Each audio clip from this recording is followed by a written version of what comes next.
In my work, I have conversations with gay men of all ages. More and more, I hear people saying, now that we're approaching some semblance of equal rights, what's next for us? Without that sense of struggle, which has brought us together, who are we as an LGBT movement? I think it's time we answer that question. Gay Men of Wisdom is a project that I launched in 2012. It's a few things. First, it's an idea and a vision. Second, it's a movement of gay men who are ready to step up to their true role as stewards for humanity's evolution. And third, it's a set of programs to help gay men realize this vision. So the vision is as follows. Gay men serve an evolutionary purpose on the planet. Our attributes and ways of being, for which we experience discrimination, are gifts we bring to the world and some of our most important contributions. So those things for which we are hated, the world needs and doesn't even know it. We envision a time in which the role of the gay man is honored in every culture on the globe. So the Gay Men of Wisdom vision leaps ahead of the idea of gay pride. It sees us as much more than just a sexual minority. Instead, it sees gay men as serving humanity in very critical ways. So as I say to the men when I gather in groups, this is an idea whose time has come. And welcome, Gay Men of Wisdom. The world has been waiting for you.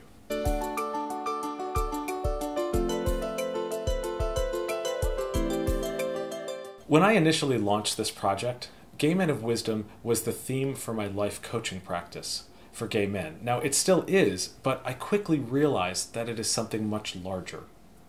I developed the vision statement which I just shared with you, and then I created programs to help gay men understand their purpose and mission on the planet. Gay Men of Wisdom is a project that's still evolving.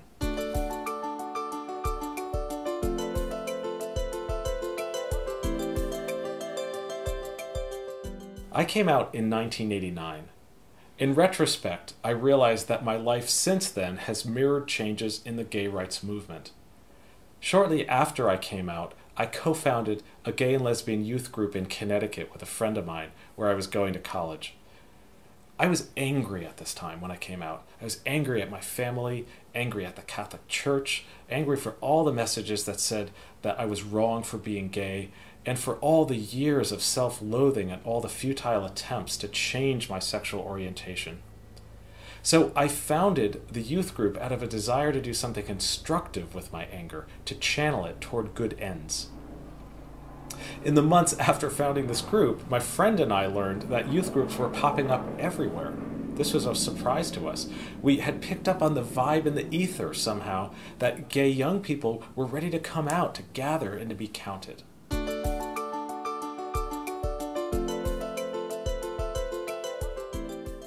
Yes, about a year later, I moved to New York City. In that energy and in that gay community, I stepped up my activism. I landed a job at Gay Men's Health Crisis, which was the only place I really wanted to work, and this was in the pre-cocktail AIDS epidemic. I joined ACT UP, I attended a few Queer Nation meetings, I affixed silence equals death stickers to my leather motorcycle jacket, and I was an angry, radicalized gay man. And this was an angry, radicalized time, and I was determined to do something about the injustices we faced. Yes, I could not foresee just how great a toll all that death and anger would take on me. So I left New York. I met the man who would become and who still is my partner. I moved to Boston, and eventually he and I returned to New York.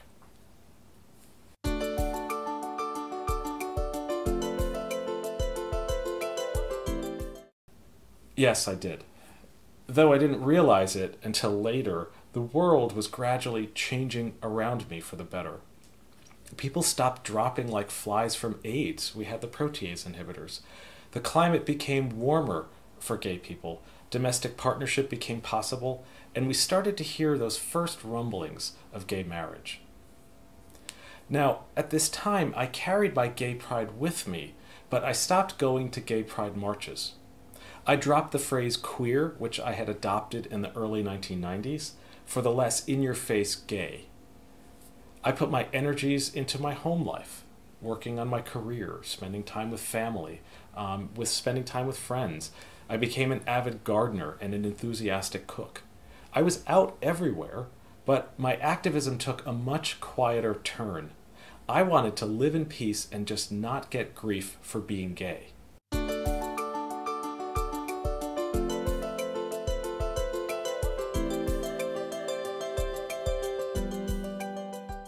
Yes, and like earlier, my life took on echoes of the mainstream LGBT movement, and I only realized this looking in retrospect. In those years, we advanced the idea that gays and lesbians are just like everyone else except for who we have sex with. I internalized this idea wholeheartedly. I asserted that just because I shared a sexual orientation with other gay men, it didn't mean that I had anything else in common with them. For me, the tragic consequence of embracing this notion was that I shied away from the gay community. For a long time, I had no awareness that by embracing this idea of sameness, I was actually going back into another kind of closet. I was hiding my gay gifts for fear that I would be rejected by the straight world if I stuck out too much. So in exchange for the expectation of tolerance from the straight world, I internalized a sense of conformity. In the process, I lost my gay soul. The LGBT political movement still maintains this idea as its party line. We have mistakenly equated sameness with equality. And this is extremely limiting and unfortunate because we are not the same. Our differences contain some of our most precious gifts to the world. We need to reclaim those.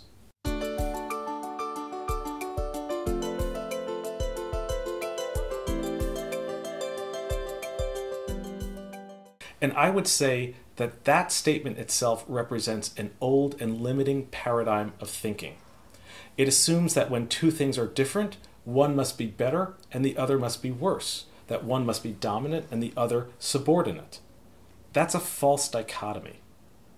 Harry Hay asked, is a mother better than a father? I would add, is a tulip better than a rose? Is a shrub better than a tree? Of course not. What we've learned from science is that everything in the ecosystem contributes to the overall health of that system. You take one thing out and the whole chain collapses. So considered differently, what would the flower shop be without tulips? Let's imagine that we are the tulips, and let's discover how we contribute to the survival, welfare, and evolution of the human species.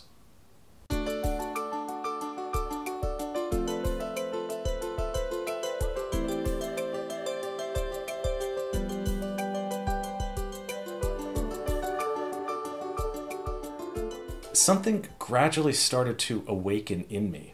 I began to feel a stirring, a longing. I began to gravitate to places where gay men gathered. I began to feel spiritually fed being around aware and loving gay men.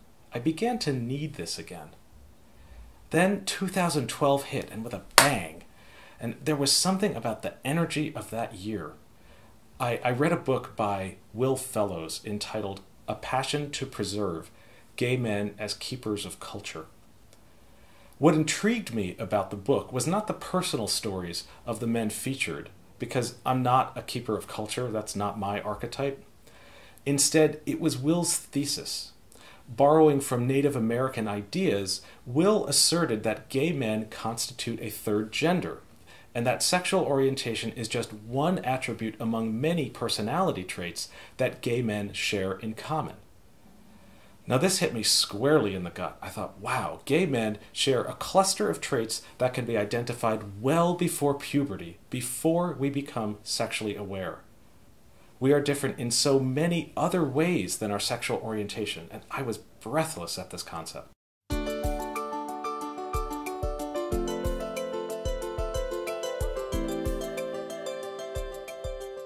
Absolutely. The concept crystallized everything I had ever felt since I was a very young boy. It explained why I have always felt profoundly other around straight men, and yet I intrinsically understand them.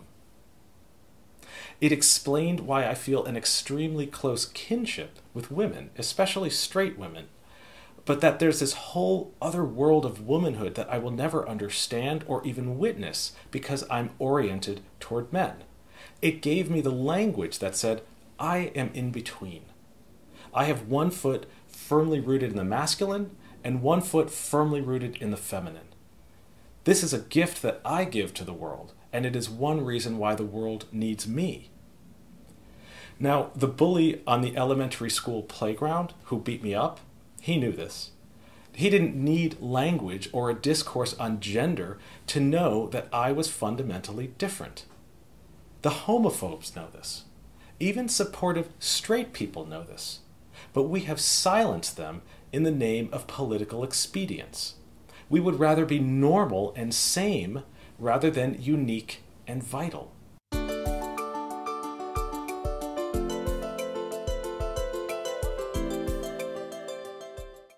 First, we need to honor the fact that we generally possess a lot more of the feminine. Now, if you look at gay men as a group compared with straight men as a group, we possess more feminine traits than straight men.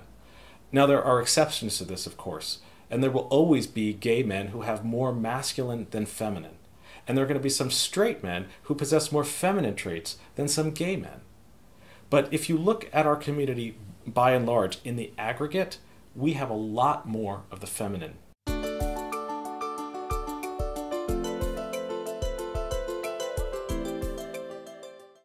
It depends on how you look at it. To be a stereotype, a statement needs to contain a generalization accompanied by a negative judgment. If you examine the characteristics of a group of people from a perspective of honoring the difference and valuing its contribution, then you begin to understand how the tulip contributes to the vitality of the flower shop. That's what I'm talking about. Honoring ourselves as gay men for all of who we are, for our sexual orientation, to how our sexual practices contribute to the love on the planet, to the roles that we play and how we serve and benefit our fellow human beings.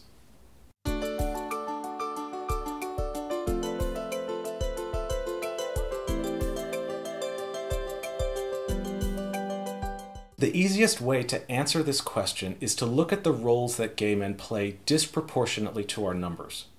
We look at where gay men tend to cluster in the industries and services where gay men concentrate. There have been many excellent books written on this subject, and my favorite is Christian de la Huerta's Coming Out Spiritually.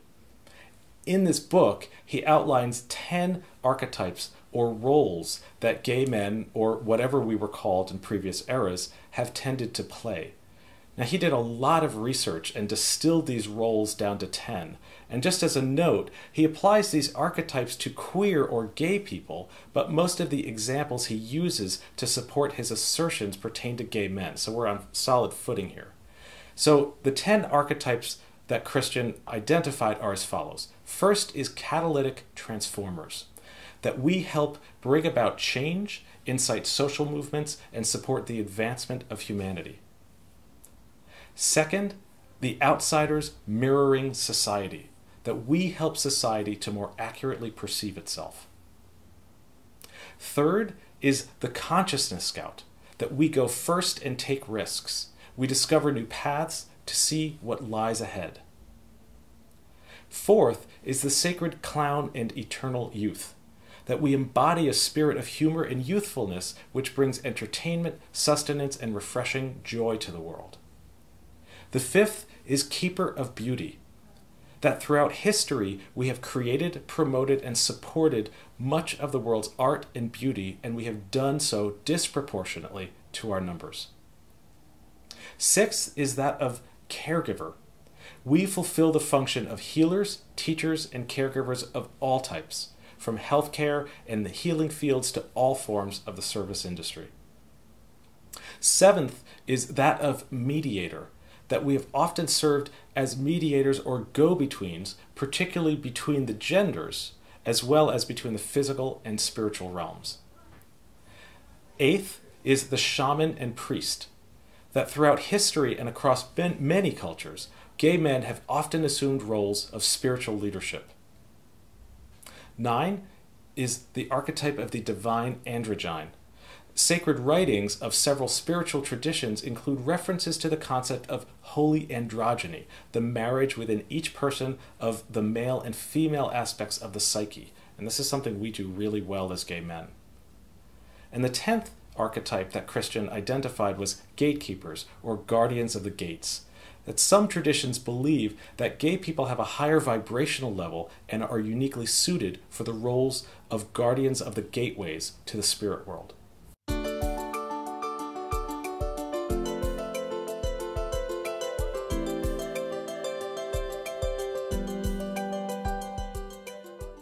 Well, let's take what we consider to be a few feminine traits: being compassionate, being communicative, being collaborative, being cooperative or gentle, mothering, nurturing, relational, sensitive. You can't fulfill these 10 roles without these gifts. Now, we also contain masculine traits as well, and you'll see traits such as being ambitious, being courageous and decisive, being independent, leadership, and being willing to take risks. These show up among gay men as well. These are masculine traits. So for each gay man, the balance of masculine to feminine traits will look different. But the essence of the third gender is that of balance, being strong representation of both feminine and masculine energies. This balance is our gift to the world. When we harness both of these energies, we can truly change the planet.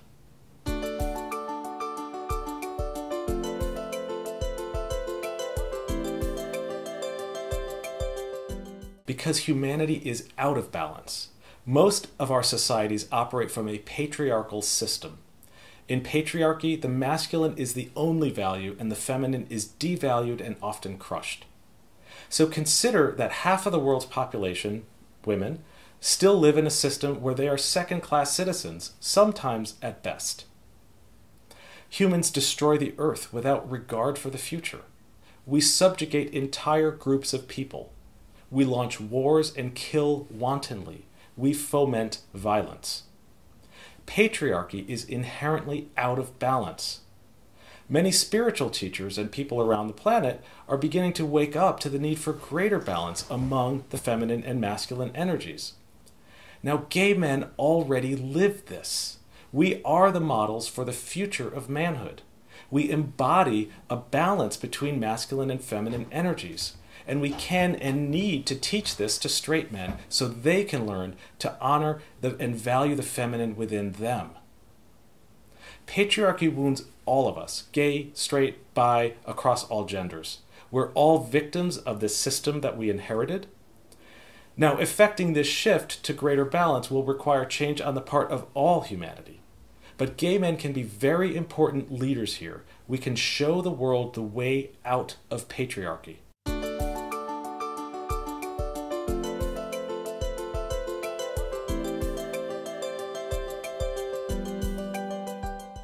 This is a huge tragedy. When gay men devalue the feminine in other gay men, whether it appears as visible effeminate traits or invisible feminine personality traits, we perpetuate patriarchal wounding. Homophobia is fear of the feminine, and this is patriarchy. So let's take a phrase that I hear everywhere among gay men, that being the straight-acting gay man. Now, no other phrase so succinctly summarizes internalized homophobia than this. When someone says straight acting, what he is saying is that the only traits that are desirable or acceptable are masculine traits, that feminine traits are not welcome in himself or in others. This is homophobia, which is fear of the feminine. We have to love the feminine in ourselves and in our fellow gay men.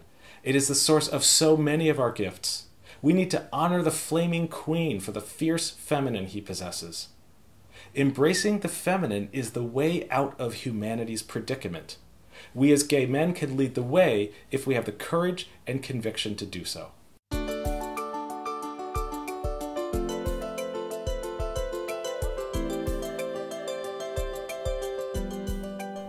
As gay men, we need to love and value ourselves.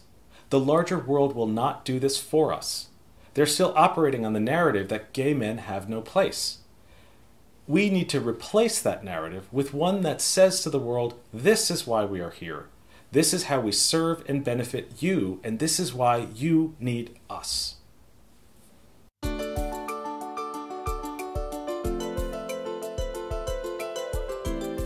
First, we become conscious about what we as gay men do in the world and for the world. This is the core of the Gay Men of Wisdom programs and coaching.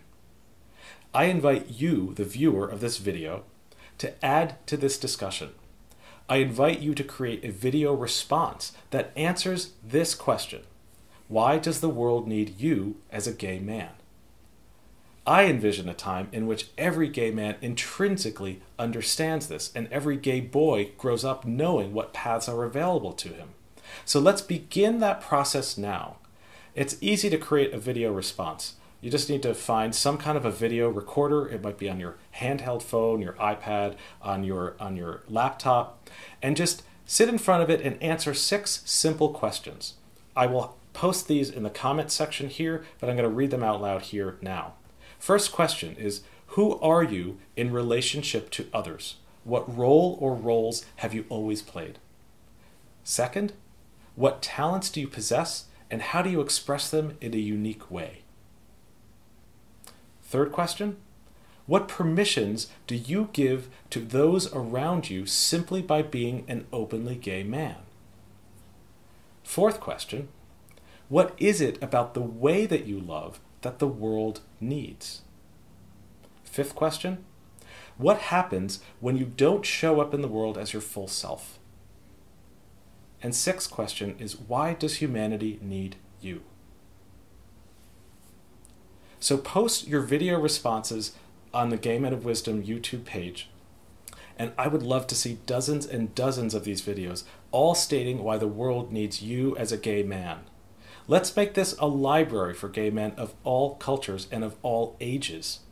Let's show how we benefit and serve humanity. This is what's next for gay men. So let's take this step together. So thank you for watching. I look forward to seeing your video responses.